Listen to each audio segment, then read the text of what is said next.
Bem-vindos ao Observatório da Imprensa. Começamos esta temporada de entrevistas especiais de 2014 com um fascinante e discutidíssimo personagem que nos guiará através dos últimos 70 anos do jornalismo brasileiro. Começou na profissão em 1945, quando acabava a ditadura do Estado Novo e se iniciava a redemocratização.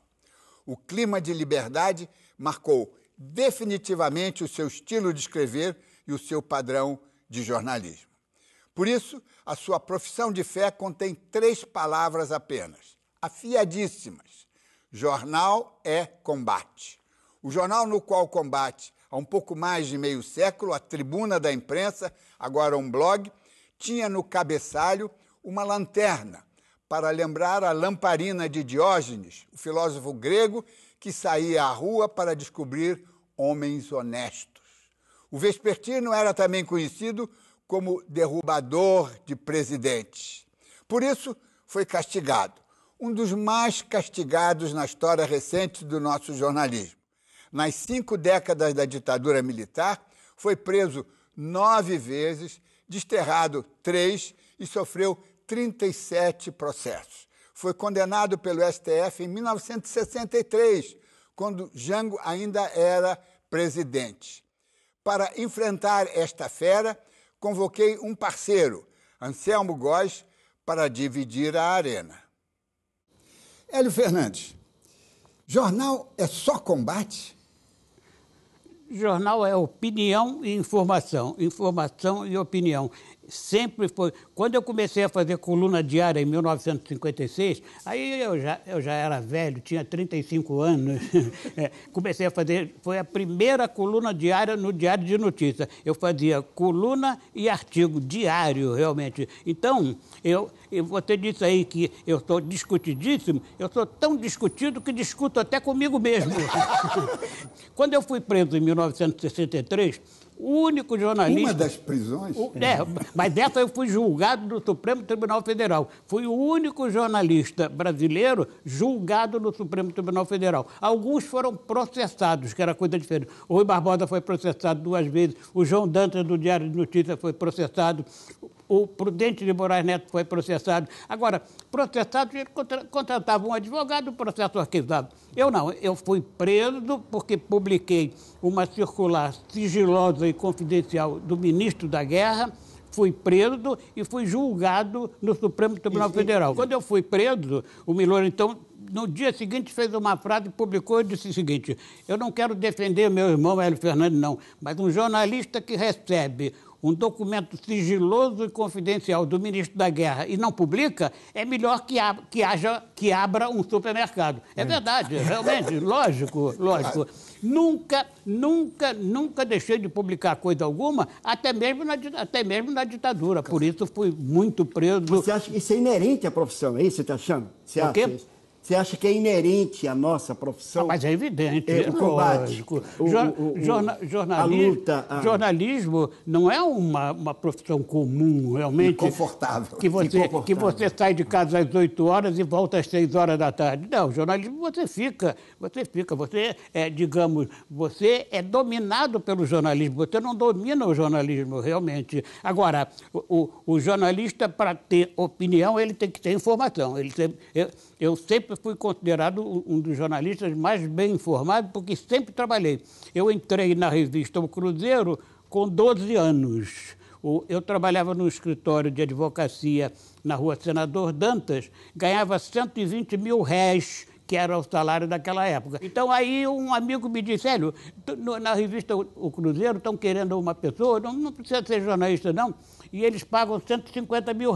Bom, como eu ganhava 120, tinha mais ou menos 12 anos, fui trabalhar. Milor já trabalhava lá, ele era uma espécie de contínuo do doutor Dario de Almeida Magalhães, que era superintendente dos Diários Associados. E nunca mais deixei de ser jornalista. Fui jornalista, escrevendo sobre tudo: futebol, política, economia, tudo. Agora, antes de ser dono de jornal, você trabalhou para muitos donos de jornal e brigou com todos, não é?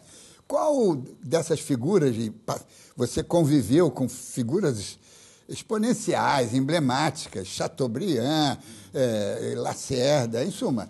Qual deles marcou mais você, ensinou mais a você? Olha, eu na verdade não briguei.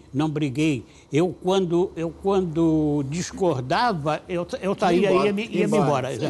O primeiro lugar onde eu saí foi da revista O Cruzeiro. O Milor sairia 25 anos depois, quando escreveu um artigo sobre a igreja, e o cardeal pediu ao Chateaubriand para demitir o Milor. E o Chateaubriand admitiu. Milor entrou na justiça e ganhou uma boa indenização. Muito bem. O Chateaubriand, eu escrevi várias vezes, eu me dava muito bem com ele, eu escrevi várias vezes, quando eu comprei a Tribuna da Imprensa, eu escrevia: eu e o Chateaubriand somos os únicos donos dos jornais que sabem escrever e escrevem diariamente. E quando o Chateaubriand morreu, em 1968, aí eu escrevi no dia seguinte sobre o Chateaubriand e disse: puxa, o Chateaubriand me deixou sozinho, porque agora eu sou o único dono de jornal que sabe escrever. E escrevia diariamente. E o Chateaubriand ele escrevia em papel de jornal, em maço de cigarro, escrevia diariamente. E tinha um linotipista. E foi um personagem fantástico. O João Dantas, foi onde eu comecei a fazer coluna em 1956, era um dono de jornal. O pai dele morreu, o Orlando Dantas, que foi diretor Diário de Notícias, diretor do O Jornal e depois do Diário de Notícias. O João Dantas me dizia: Hélio, eu gosto de ver a tua coluna e teu artigo no dia seguinte. Hélio, deixa eu voltar mais à pergunta que eu fiz.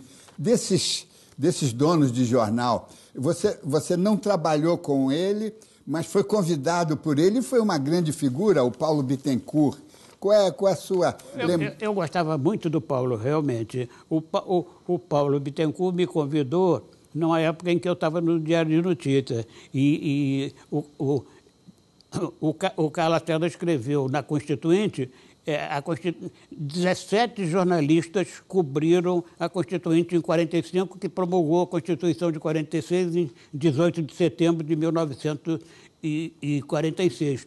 Foram 7 meses e 18 dias, diário. E o Carlos Lacerda fazia na segunda página, a segunda página às vezes inteira, tudo mais, às vezes nem olhava para a Constituinte, o título era Da Tribuna da Imprensa, quer dizer, então ele da Tribuna da Imprensa com letra minúscula, ele via tudo, ou escrevia hoje escreveria sobre a Síria, o Paquistão, e tudo, realmente. Mas um dia ele escreveu sobre amigos intimíssimos do Paulo Bittencourt, e aí vem um dos grandes conflitos do jornalismo. Realmente, o Paulo Bittencourt resolveu não publicar o artigo do Carlos Lacerda. Não podia. Os Soares Sampaio, que eram os personagens, eram intimíssimos, entravam o Paulo Bittencourt disse ao Carlos Lacerda: Carlos, não posso publicar. Eles entram na minha casa sem perguntar nada, eu entro na casa deles, vou na geladeira, vejo que... É um dos grandes conflitos do jornalismo. Até hoje. Mas olha, o Diniz, seria interessante, principalmente para as novas gerações, né, apresentar um pouco esses personagens, né, esses grandes personagens da imprensa. Você já falou de Chateaubriand, né, enfim, conviveu, o Paulo Bittencourt. Seria interessante que você listasse um a um desses personagens que você conheceu, né? Aí você falou do Dantas, você trabalhou também com Horácio Carvalho. Muito, eu ia falar do Horácio. Depois com Adolfo Bloch, enfim. Fala um pouco assim... Pinceladas desses personagens. De quem nós estamos falando? Eu fui diretor de redação do Diário Carioca e... Do Horácio, né? Do Horácio de Carvalho. Acima de mim tinha o Pompeu de Souza e acima do Pompeu de Souza o Prudente de Moraes Neto. Era um negócio fantástico. Naquela época, os vespertinos saíam ao meio-dia, fechava na redação às 11 horas e fechava ao meio-dia. Naquela época não tinha o trânsito de hoje, né? Hoje não pode lançar um jornal. Como é que você vai distribuir um jornal ao meio-dia? Não chega no meia. Exatamente, Fica preso em engarrafamento. Os matutinos saíam às 11 horas, rodavam às 11 horas e saíam à meia-noite. Então eu, Prudente e o Pompeu saímos, só tinha um café aberto no centro da cidade, que era o Café Colombo, nada a ver com a confeitaria. Então a gente ficava lá e naquela época tinham 3 dances no final da Avenida Rio Branco. Aquele negócio que você... Dance Brasil. Agora, o Prudente era uma figura maravilhosa. Quando o Maurício Azevedo foi preso e torturadíssimo, o Prudente era presidente da BI. Ele se movimentou de todas as maneiras para tirar o Maurício e conseguiu. Há uma foto, inclusive, que a BI já publicou, o Maurício Azevedo e o Prudente chorando, os dois chorando. É emocionante aquela foto. O Horacinho de Carvalho ia muito ao jornal, era o dono do jornal, mas ia muito ao jornal. Um dia me chamou. Mas não era um jornalista, era um homem mais de negócios, né? Ele era muito rico, ele tinha muitas fazendas. A Morro Velho, né?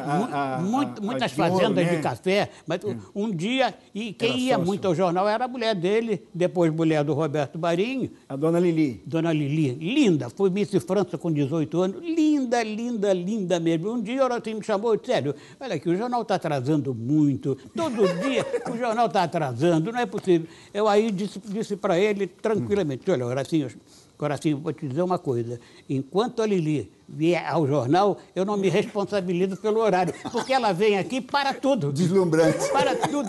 Bom, caíram na gargalhada, realmente. Agora, o Lacerda como dono de jornal, você trabalhou com ele nessa condição? Lacerda como jornalista. Como jornalista e como dono de jornal também. Né? Olha, o Carlos Lacerda tem uma vida fantástica, realmente. Agora, ele não foi um extraordinário jornalista, ele foi um grande libelista, ele foi um combatente fora de série, realmente. E ele botava apelido nas pessoas, quando era deputado, ele botava apelido nas pessoas que o sujeito ficava arrasado. Um dia ele estava fazendo um discurso, o Bocaiúva Cunha pediu uma parte a ele e disse: o senhor está, como sempre, achincalhando a vida pública das pessoas. Aí o Carlos Lacerda respondeu: então, Vossa Excelência não precisa ter nenhum medo do meu discurso.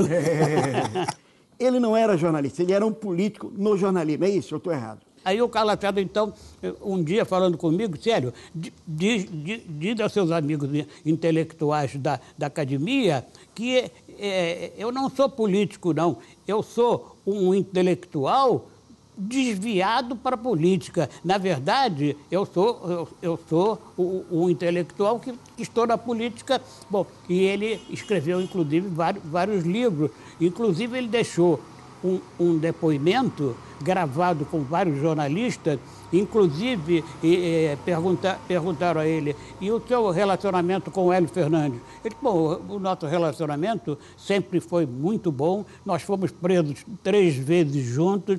Agora, o problema do Hélio Fernandes é que ele adivinhava as coisas. Então, dizia textual. Por que ele dizia isso? Eu estava vendo o Jornal Nacional por volta de 8h15, 8h30, quando o Cury começou a ler o ato número 5, terrível, realmente. Só de ouvir aquilo, você já ficava apavorado. Muito bem. Aí eu comecei a me vestir e Rosinha me disse: onde é que você vai? Você acabou de chegar. Eu disse para ela: você não ouviu esse ato? Eu provavelmente serei o primeiro a ser preso, realmente. Tudo mais. Bom, muito bem. Aí, quando eu ia saindo, me vestia, ia saindo, eu era o diretor do jornal, diretor administrativo, tudo, tinha muita coisa. Tinha um telefone naquela época, não tinha nem celular, não tinha nada. Tinha um telefone aqui na entrada, a Rodinha foi me levar na porta, o telefone tocou, ela atendeu e era o Carlos Lacerda. Ela me disse: Hélio, o Carlos Lacerda, ele já não era mais governador. Aí disse: Hélio, eu disse para ele: Carlos, você talvez fosse a única pessoa que eu atendesse nesse momento, porque eu estou indo para o jornal porque eu tenho muita coisa para deixar. Ele me perguntou: o que é que vai... Eu vou ser preso? E ele disse: o que é que vai acontecer comigo? Eu disse: olha, Carlos, você vai ser preso e caçado. Ele deu um grito do outro lado, dizendo: você está acostumado a adivinhar, mas não vou ser preso nem caçado de maneira alguma. Está bem, Carlos, eu tenho que ir embora e tudo mais. Fui embora. Bom, fui preso, fui o segundo a ser preso. O primeiro foi Oswaldo Peralva, figura notável, realmente, meu amigo e grande figura. Ficamos ali conversando até de manhã.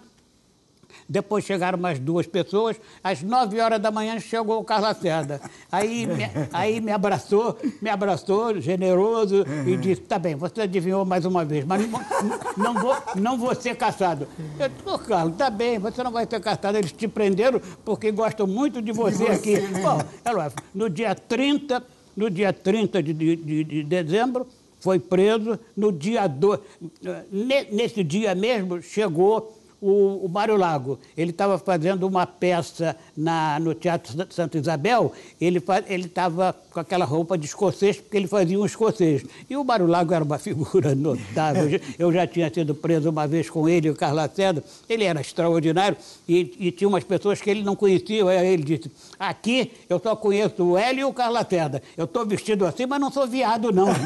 Naquela época não tinha gay nem nada, era viado mesmo. Diz que nessa época da prisão, nessa prisão aí, o comandante do regimento lá era presidente do Olímpico. Era amigo, era uma pessoa que tinha um grande carinho pelo Lacerda. E aí começou a tentar tornar a prisão um pouco mais confortável, a ponto do Mário Lago disse assim: vocês vão desmoralizar a prisão, é isso? É verdade. É isso? É verdade. Mordomia. Vocês vão desmoralizar a cadeia. Um dia chegou uma cesta da Lidador. Pô, não é possível. Aí o Mário Lago não aguentou realmente. Não aguentou de jeito nenhum. Agora, o Carlos Lacerda, nós discutimos muito nessa prisão, porque ele mandou um filho falar com o cardeal, que era muito amigo dele, ele tinha muitos amigos. O outro filho falar com o Ciseno Sarmento, que tinha sido secretário de segurança do Carlos Lacerda e era comandante do 1º Exército. Um outro filho falar com o Abreu Sodré, que era governador, entre aspas, de São Paulo, mas era governador e muito amigo dele, os três. E eu dizia ao Carlos Lacerda: Carlos, não pode fazer isso. Quem está preso não pede nem concede nada. Nada. Está preso, você assume que está preso. E ele foi solto no dia 22 de dezembro, antes do Natal. Eu, Mário Lago, Oswaldo Peralva, saímos no dia 6 de janeiro, que é dia de Reis, e os ditadores geralmente são muito católicos. Então no dia 6 nos soltaram. Vamos agora a um breve intervalo. O Observatório da Imprensa volta daqui a instantes com uma entrevista especial com Hélio Fernandes, o único jornalista que conviveu com os 3 últimos presidentes civis.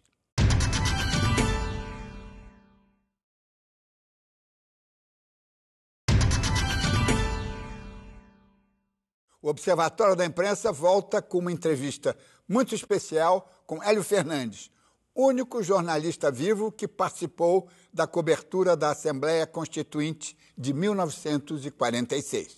E depois você foi trabalhar com o Juscelino. Como é que foi?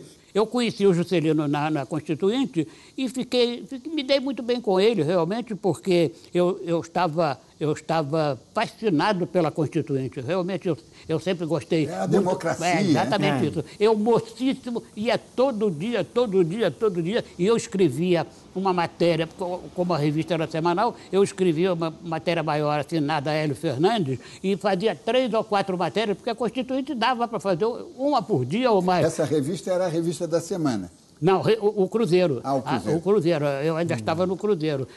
A revista da semana já foi muito mais tarde, depois da Manchete, depois do Diário Carioca. Como eu te disse, eu fiquei muito amigo de várias pessoas na Câmara dos Deputados, porque eu ia todo dia, durante 7 meses e 18 dias. E o convívio era direto, diário, tudo mais. E eu gostava demais, realmente. Bom, e aí, quando o Café Filho assumiu, né?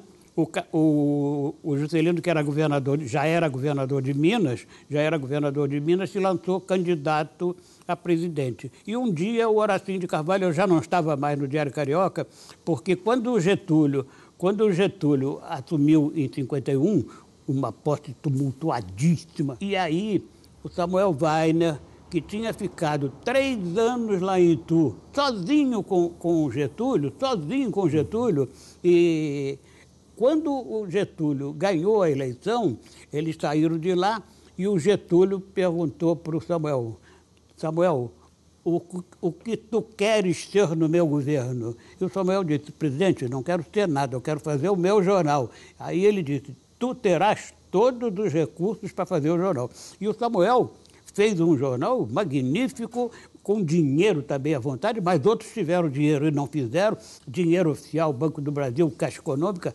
e particulares. O Getúlio chamava e mandava dinheiro. E ele fez um jornal muito grande que contrariou todos os outros donos de jornais, porque ele pagava salários magníficos, foi um dos jornais mais charmosos do Rio. Na verdade, naquela época, os grandes jornais do Rio eram os matutinos, realmente. Vespertino quase não tinha nenhum. Exceto o Samuel, que... a última hora. Aí ele fez a última hora, e magnífico realmente. Um dia o Horacinho me telefona e disse: Hélio, o Juscelino quer conversar com você, então eu vou fazer um almoço na minha casa para você e ele também. Aí fui almoçar com o Juscelino e o Juscelino me disse: olha, Hélio, eu pedi ao Horacinho para fazer esse almoço porque eu queria convidar você para dirigir a parte de publicidade da campanha. Agora, eu queria te dizer uma coisa: nós não temos dinheiro para nada, nem para te pagar. Nada, não temos dinheiro para nada. No escritório vai ser só você e o Negrão de Lima. O Negrão vai ser o presidente do comitê e você vai ser o responsável pela comunicação. Agora, eu não queria te dizer isso só na frente do Horacinho. Eu disse: olha aqui, governador, só o fato de passar um ano correndo o Brasil todo, pô, maravilha, não precisa de dinheiro. 2 ou 3 dias depois, falei com o Carlos Lacerda. Falei com o Carlos Lacerda que eu ia dirigir a campanha do Juscelino, e ele ficou furioso, disse: você não pode aceitar? Não pode aceitar de jeito nenhum. Eu disse: Carlos, já aceitei. Depois, logo em 56, passei para a oposição. E por quê? Passei para a oposição porque na campanha ele não havia falado na mudança da capital. Assim que ele assumiu, ele começou a falar sobre a mudança da capital e realmente mudou a capital em 21 de abril de 60, quase deixando o governo. Você conheceu o Jango, não? Muito bem, muito. Como ministro? Como ministro, como vice, antes de ser nada, o Jânio, conheci o Jânio... Conheci o Jango em 1950. Em 1952, ele foi ministro do Trabalho, dobrou o salário mínimo e aí surgiu o famoso Manifesto dos Coronéis, com 69 coronéis. A primeira assinatura era do Assis Brasil, do Amaury Cruz. Assis Brasil foi chefe da Casa Militar dele. Exigiram a demissão do Jango. A crise da posse do Jango, você foi a favor da solução parlamentarista que era... Não, eu não fui a favor da solução parlamentarista, não. O Brizola é que foi contra. Eu fiquei jornalisticamente escrevendo diariamente. Aí o Jango estava em Singapura, ficou e foi para Paris. E o Brizola conversando com ele, aí os militares chegaram à conclusão de não conseguiriam impedir a posse do Jango. Mas aí então surgiu a ideia do parlamentarismo. Mas uma coisa que ninguém raramente falou: os militares exigiram parlamentarismo com Tancredo. Parlamentarismo com Tancredo. E o Brizola não queria parlamentarismo nenhum. E o Jango dizia para ele: Brizola, nós estamos no poder, o Tancredo é nosso amigo. E o Brizola não queria de jeito nenhum, mas ele tomou posse como parlamentarista. E ficou todo o ano de 62... maquinando. Trabalhando. Você, com 32 anos, era editor-chefe do Jornal do Brasil, no auge do Jornal do Brasil, conhece muito bem essa história, realmente. Quer dizer, então, o Jango trabalhou pelo presidencialismo. Na verdade, o presidencialismo era muito popular, mas houve também uma coleta de dinheiro. Eu escrevi muito na época sobre afrontosa, absurda. Não sei por que tanto dinheiro, se o presidencialismo era muito mais popular. O povo nem sabia o que era parlamentarismo. No período pré-64, em que quem incomodava o Jango era o Lacerda, não é? Mas só que o jornal dele, que depois veio a ser o seu, a Tribuna, estava em dificuldades. Aí houve uma coisa que pouca gente se lembra, que o Jornal do Brasil comprou a Tribuna da Imprensa. O Jornal do Brasil era muito rico. O Nascimento Brito fez esse negócio, entregou o Mário Faustino, grande poeta, que morreu num desastre de avião com 27 anos, realmente. E aí convidou todo mundo. Convidou o Milor, e o Milor, no estilo dele, disse, bom, eu aceito, mas eu quero escrever o primeiro artigo contra o Dom Helder Câmara. Mas como é que você comprou o jornal? Exatamente. Bom, aí... Você comprou do Jornal do Brasil. Eu assumi o ativo e passivo. Não entrou nem o jornal estava em crise, era isso? Crise muito grande, porque realmente... Não dava dinheiro. Não dava dinheiro, não dava nada, realmente. O Nascimento Brito queria se afirmar realmente. Naquela época estava no auge do dinheiro, mas depois foi entrando em queda. Hélio, você comprou a Tribuna em 62, do Jornal do Brasil. E como é que foi? Você tinha dinheiro para comprar a Tribuna? Em 1962, eu tinha um grande amigo, Miguel Lins, um grande advogado. O pai dele foi ministro do Supremo e era grande amigo meu. E me telefonou, Hélio, vamos almoçar? Vamos. Logo no almoço, sentamos. Ele disse, Hélio, olha aqui, o Nascimento Brito está querendo vender a Tribuna da Imprensa. E ele acha que você é uma das pessoas que pode comprar o jornal.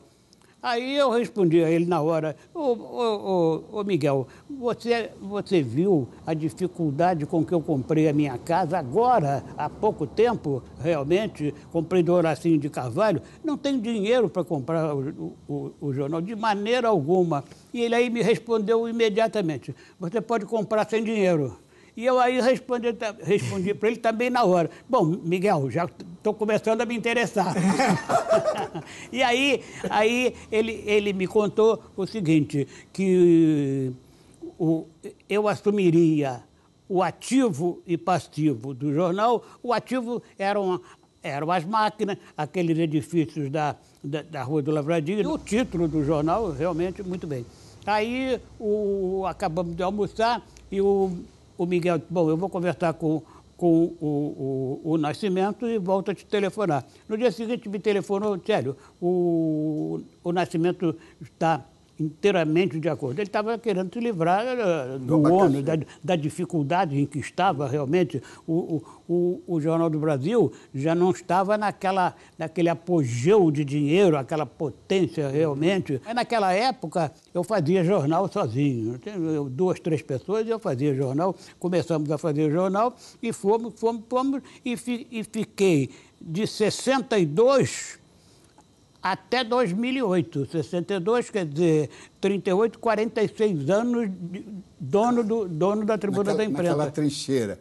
Agora, me diz uma coisa, mas nesse período, entre 62, a compra da Tribuna, e o golpe de 64, a Tribuna manteve a linha de oposição ao Jango ou ainda não? Não, manteve. Eu fui o único jornalista preso em 63. Em 63, eu fui em pleno regime democrático, porque no dia 6 de janeiro de 1963, o Jango retomou todos os poderes. Então, ele tentou 2 vezes fazer a intervenção no estado da Guanabara. Por que intervenção? Na verdade, o Jango queria atingir o Carlos Lacerda, mas eu estava na oposição violentíssima. Hélio, só uma pergunta que eu acho muito importante para o contexto histórico, todo o quadro de mudanças, é que, em algum momento, grande parte daqueles que apoiaram a derrubada do Jango, eles perceberam que aquilo foi uma quartelada, não era uma revolução, não é? Isso aconteceu com você também? E quando foi? Isso em meados de 64. O Castelo tomou posse em 9 de abril de 1964, depois de longas conversas com Juscelino na casa do Joaquim Ramos, irmão do Nereu. E o Castelo, então, disse a ele o que ele queria. Disse, olha, presidente, eu não quero ser chefe do governo provisório, porque aí eu não terei força para coisa alguma. E eu só tenho, para você ver, eu só tenho um objetivo, é manter a eleição de 1965. Isso foi o Castelo que disse? E o Castelo disse para o Juscelino. Agora, eu queria ser aprovado pelo Congresso, e só o senhor pode conseguir isso. Bom, e aí o Juscelino ficou pensando, pô, ele não podia recusar, não podia, ele não sabia como é que ia pedir ao Congresso para aprovar o Castelo Branco, que já era, ele tinha feito praticamente compromissos. O Castelo disse para o Juscelino: presidente, o senhor será um grande beneficiado se for mantida a eleição em 65, em 3 de outubro de 65, porque o senhor já é candidato. Outros estão tentando ser candidato, mas o senhor já é.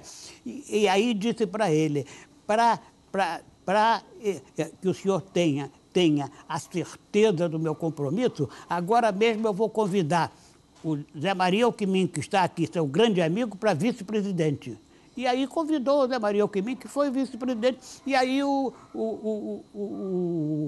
Juscelino falou com líderes do Congresso, que ficaram surpreendidos, mas disseram, não, o que é que a gente pode fazer? Nós não temos nenhuma força, nada. E esse foi a hora da verdade, quer dizer? Essa foi a hora da verdade, realmente. Quer dizer, o Juscelino aí começou a conversar também, quer dizer,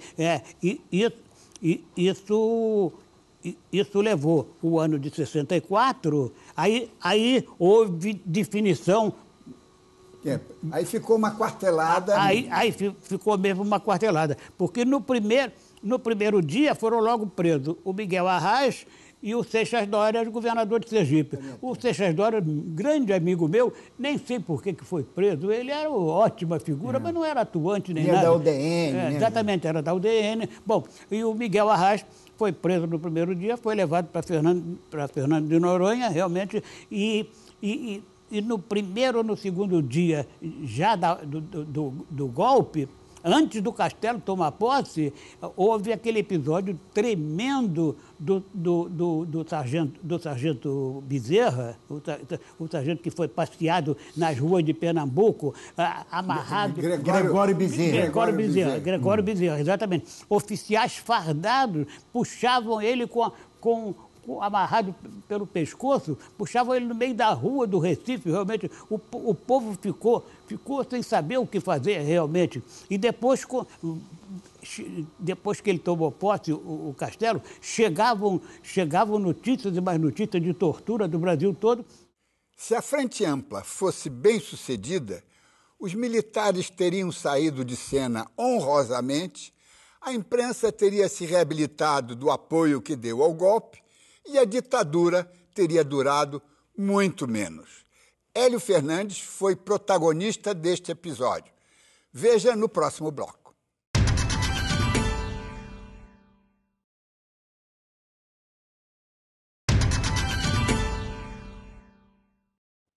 O Observatório da Imprensa volta com o jornalista Hélio Fernandes, testemunha de importantes fatos históricos na política brasileira.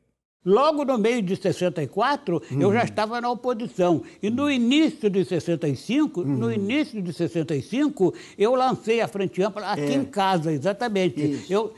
Fala sobre isso, isso é interessante. Eu juntei aqui nessa sala, eu juntei o Wilson Fadul, que tinha sido ministro da Saúde do Jango, o Brigadeiro Teixeira, o Enio da Silveira, que era diretor da Civilização Brasileira, tão comunista que tinha um filho, Miguel Arraes da Silveira. Ele tinha um filho, ótima pessoa. Flávio Rangel, figura maravilhosa, lançou... Diretor de teatro. Lançou aquele... Teve aqui também. Aqui. E o Carlos Lacerda, nunca nenhum deles tinha falado com Carlos Lacerda, realmente. Era impossível juntar essa... Era impossível, realmente, mas ficaram amistíssimos. Momento histórico, né? Ficaram aqui em casa, sentaram aqui nessa poltrona, ficamos aqui, éramos 6 pessoas, depois então ficamos até 2, 3 horas, bebiam e fumavam muito. Bom, aí 3 ou 4 dias depois fizemos a segunda reunião, e ótimo, magnífico, todos ficaram admirados com o A ideia era essa, a ideia que a ideia é essa,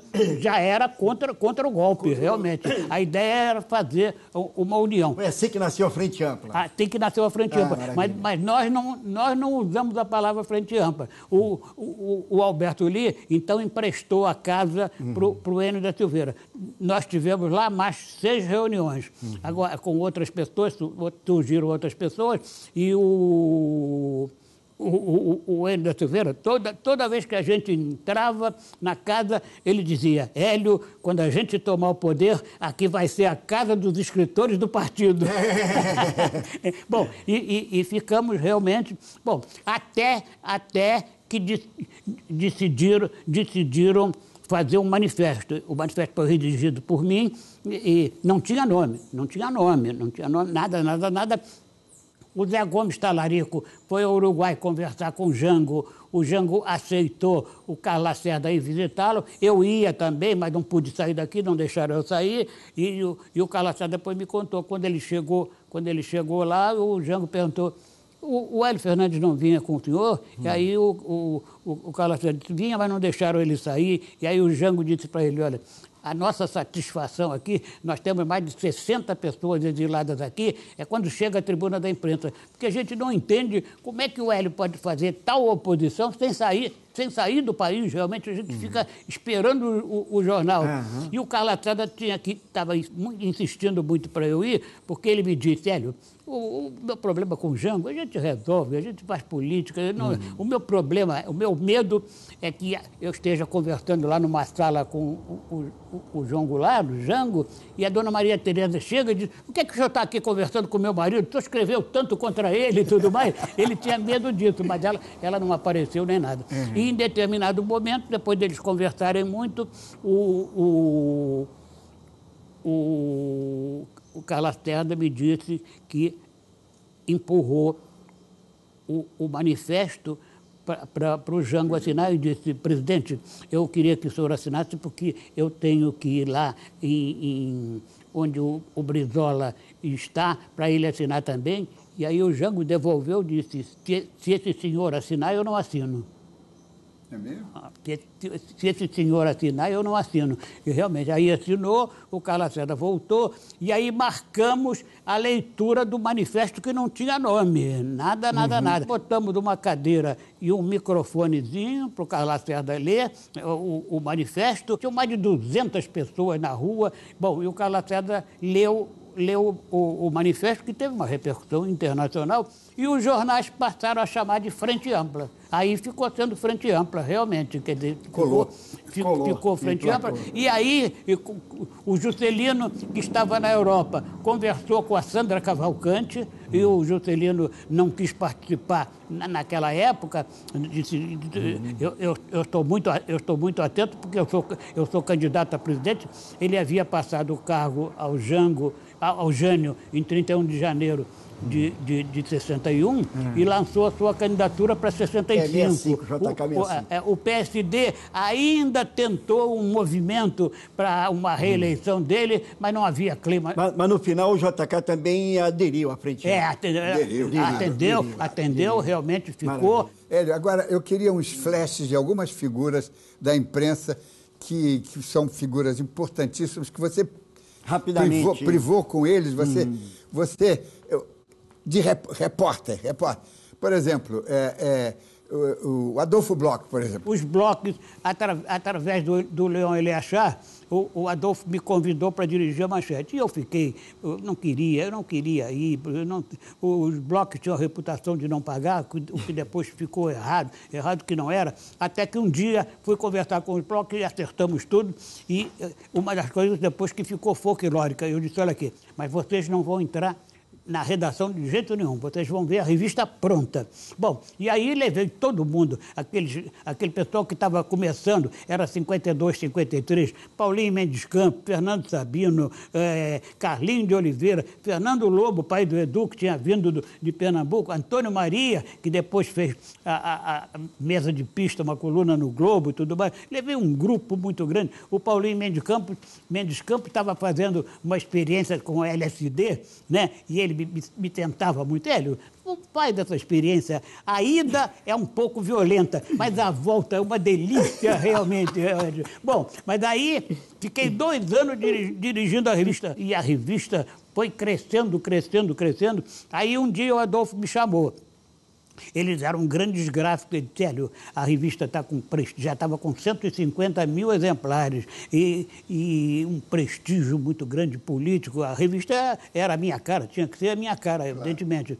Bom, e aí ele disse, olha aqui, eu não quero que você saia de jeito nenhum. Agora, a nossa gráfica tem muito cliente internacional. Nós fazemos aquele negócio da Gillette e tudo mais e tal, e tem muita gente já reclamando, e nós não podemos. Eu não quero que você saia de jeito nenhum, agora eu quero ver a revista com você. Eu disse, Adolfo, não tem problema nenhum. Eu vou embora, você encontra um diretor para a revista, hoje qualquer pessoa vai dirigir a revista e tudo mais, e fui embora, realmente. Deixei a revista no auge, não briguei com o Adolfo de jeito nenhum. Paulo Bittencourt.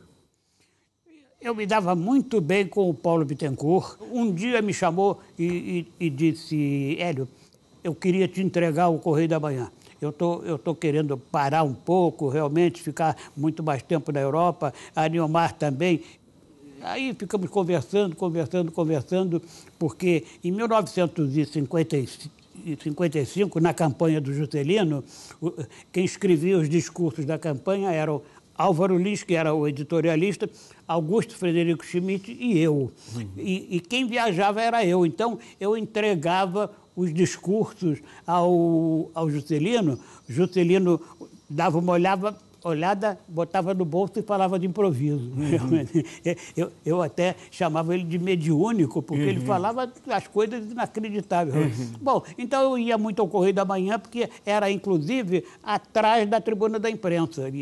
Bom, mas aí eu disse ao Paulo que eu não tinha condições realmente. Samuel Weiner. Nós fomos intimíssimos. Um dia nós estávamos almoçando na Maison de France e o Rubem Braga estava tomando um uísque no bar. De repente o Rubem Braga... Naquela hora. Naquela hora, exatamente. Mas o Rubem Braga veio na mesa e disse, olha aqui, eu não quero atrapalhar a conversa de vocês, não. Mas eu pensei que as duas únicas pessoas que não pudessem conversar no mundo fossem vocês dois. Há um grande folclore sobre o Chateau, não é? Assim, Chateaubriand, chamam ele de Chateau e tal, que era o apelido. Mas, inclusive, fazia chantagem, mas com chantagem ele fez aquela campanha da aviação, compre asas para o Brasil. Os institutos de aeroporto...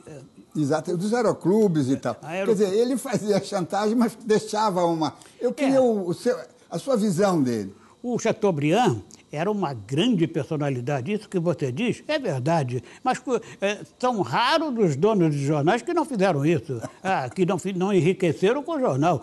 Poucos não enriqueceram com o jornal. Agora, o Chateaubriand era um sujeito fantástico. Ele com 22 anos, ele fez um concurso para a Cátedra de Técnica da Filosofia no Recife, e tirou o primeiro lugar, não quiseram dar o cargo para ele, ele veio ao Rio para reivindicar o cargo e acabou entrando no jornalismo, comprou o jornal. E depois, então, ele foi o maior proprietário de um centro de jornalismo. Ele chegou a ter 76 empresas jornalísticas. Rádio, televisão, jornal... Agência. E uma agência, a maior agência do mundo meridional, o Chateaubriand. Ele foi embaixador, foi senador pela Paraíba, depois foi senador pelo Pernambuco, foi embaixador em Londres. Na cidade, no país, Londres, que tem a aristocracia mais arrogante e autoritária. Ele criou a ordem do jagunço, não botou aquela jarreteira na rainha, porque não deu, mas botou no Churchill. Realmente, ele foi senador, foi embaixador, foi tudo. Mais um flagrante, o seu irmão Milor. Você, profissional, como você vê essa figura? Milor era genial, realmente. Genial, ele nasceu genial, o Milor, né? Milor era fantástico, tudo. Ele, com 23 anos, lançou... Eu ia fazer 25. Você é mais velho. Eu sou 16 meses mais velho. O Milor lançou as duas páginas centrais da revista, o Pif e Paf, com desenhos dele. Os desenhos dele eram maravilhosos. Ele me dizia assim, Hélio, eu paro de desenhar, quando eu volto melhor e com mais vontade de desenhar, realmente. E o desenho dele é realmente fantástico. Uma avaliação assim, 93 anos de vida, muitos mais pela frente, mas de profissão intensa, 70 e poucos anos, não é? Mais ou menos. Olhando para trás, porque você não foi só um jornalista, você teve uma militância, uma participação política muito intensa. Como é que você vê esse 45, quando você arregaçou as mangas mesmo na profissão, e hoje, 2014, como é que você... Valeu a pena? O que sobrou disso? As pessoas têm uma noção, os jovens... A sua neta, que já é repórter, brilhante repórter, ela sabe... Olha, não, nenhum arrependimento, nenhum constrangimento, nenhum ressentimento. Eu quis fazer tudo isso. Em 1966, quando eu era candidato a deputado federal, todo mundo estava exilado ou asilado. Então, praticamente, não tinha ninguém aqui. Então, pelas pesquisas, eu ia ser o mais votado aqui. E eu estava dizendo na campanha, as pessoas me perguntavam... Naquela época tinha um negócio que se chamava comício em casa. Então você juntava 100, 150 pessoas na sua casa, 50, e perguntavam tudo, como aqui perguntava, e muita gente me perguntava, Hélio, você é um grande jornalista, por que você quer ser deputado? Eu não quero ser deputado, eu dizia. Eu estou começando um projeto político. Se agora, em 66, eu tiver a votação que todos esperam, em 70 eu serei candidato a governador, então em 75 eu serei candidato a presidente, porque me preparei para isso. Eu quero realmente. Então é um projeto político, e era o que eu queria. E quando em 66 eu fui cassado, quem tratava de tudo era o Golbery. E o Golbery falava com amigos meus, e falava com uma porção de gente, e dizia, olha, eu tinha o padrinho do Rodolfo, doutor Baúti, Eduardo Baúti, ele era procurador da República, e o Golbery conversava muito com ele, disse, doutor Baúti, olha aqui, diz o seu compadre que o presidente não quer caçá-lo, mas não admite de jeito nenhum que ele seja candidato a deputado. Se com um jornal só ele nos dá um trabalho muito grande, ele está dizendo que vai falar todo dia. Aí a gente não aguenta. Realmente. Agora... Faz sentido. Mas hoje, essa tecnologia da internet, como é que você se sente sendo um blogueiro? Sim? Sendo um blogueiro, tendo um blog, tendo um site... Não, normalmente hoje eu só converso através de blog, né? Eu faço blog diariamente. Mas como é que você se sente? Você tem saudade da máquina? Da Olivetti? Inclusive da redação. As redações eram centro de cultura, de conversa, como aquelas grandes damas da Europa que convidavam escritores intelectuais. Aqui eram os jornais. Você ia num jornal e encontrava o Rui Barbosa, João do Rio, uma porção de gente. Uma fauna, uma flora, né? Uma mistura. Era tudo, realmente. Hoje, você vai numa redação, estão todos naquele buraco ali, com a cabeça ali, é a mesma coisa na Bolsa. Antigamente o sujeito andava, agora você vê fotografias da Bolsa funcionando aqui, Nova York, Singapura, que são os grandes centros. O sujeito está ali com o telefone e olhando para aquelas fotos, para aqueles negócios todos. É uma coisa incrível. As redações hoje não têm o menor apio hoje. Hoje é um negócio, você fica ali e... Não tem nem barulho. Não tá nada. Qual é o conselho? Nós começamos com a sua profissão de fé. Jornal é combate. Qual é o conselho que você dá à sua neta, repórter? Combater. Combater, quer dizer, o jornalismo não é outra coisa a não ser a manifestação sobre o poder que incide a respeito de todos os cidadãos. Nós temos 200 milhões de habitantes, completamos há uns 15 ou 20 dias, 200 milhões de habitantes. todos dependem de informação e de opinião, realmente. Agora, os jornais têm que ter informação e opinião. Não adianta os jornais, 30 ou 40 anos depois, fazer uma revisão das suas posições, dizer que o apoio à ditadura foi um equívoco, dizer que não fizeram nada contra o Brizola em 1982, dizer que em 1989 não denunciaram que o Lula tinha uma filha fora do casamento, a Lúria, e editaram o debate Collor-Lula como se o Collor tivesse dado um banho no Lula. Quer dizer, então, os jornais têm que ter opinião. Agora, os jornalistas verdadeiros que não são donos dos jornais, são donos da sua própria opinião? Essa que é a grande pergunta. E a internet, na verdade, ela favoreceu muita gente, porque hoje, o jeito que antigamente, para publicar um artigo, tinha que conhecer alguém no jornal, ele hoje publica até exageradamente, porque você não sabe o nome, do sujeito, onde ele mora. Ele bota lá um nome, Augusto Azevedo, qualquer coisa, ele bota lá e dá a opinião dele, realmente. A nossa conversa durou 3 horas. Ao final, com a disposição de um foca, o jornalista de 93 anos perguntou: mas já acabou? Pensei que falaríamos muito mais. Hoje você assistiu a uma versão de 52 minutos. A íntegra desta entrevista, recheada de bastidores da velha política, você vai encontrar em nosso site. E lembre-se, assistindo ao Observatório da Imprensa, pela TV, pelo rádio, pela internet, você nunca mais vai ler jornal do mesmo jeito. Uma boa noite.